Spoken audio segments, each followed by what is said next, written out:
Hoje nós vamos ter a nossa aula de introdução à química orgânica, que é a química dos compostos do carbono.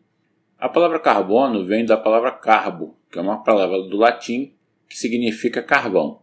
O carvão é a mistura de uma grande quantidade de compostos orgânicos. O elemento químico carbono pode existir em diferentes formas alotrópicas, ou seja, ele pode existir em compostos que contêm apenas carbono, como a grafite e o diamante. Agora, a base da química orgânica, como eu já disse, é o carbono. Todo composto orgânico tem carbono. Nem todo composto que tem carbono é orgânico. A gente tem, por exemplo, carbonatos e cianetos que têm carbono e não são orgânicos. Mas a química orgânica não é só carbono, ela tem outros elementos químicos também. Tem uma tabela periódica, onde estão destacados em vermelho os elementos químicos mais comuns, mais frequentes na química orgânica. Em azul a gente tem os elementos químicos menos frequentes na química orgânica e em verde nós temos os gases nobres. Como a gente pode perceber, os elementos químicos mais comuns em química orgânica são os ametais e alguns semimetais, como o silício.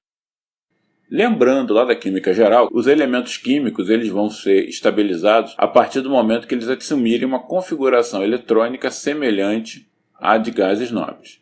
E para eles assumirem essa configuração eletrônica, eles devem receber ou perder elétrons.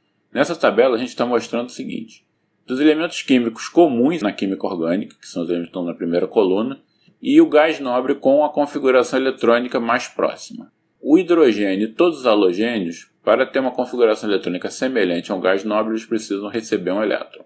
O oxigênio e o enxofre precisam receber 2 elétrons. O nitrogênio e o fósforo precisam receber 3 elétrons. O carbono e o silício precisam receber 4 elétrons. O tipo de ligação química mais comum em moléculas orgânicas é a ligação dita covalente. Esse tipo de ligação é caracterizado pelo compartilhamento de elétrons, como a gente já viu.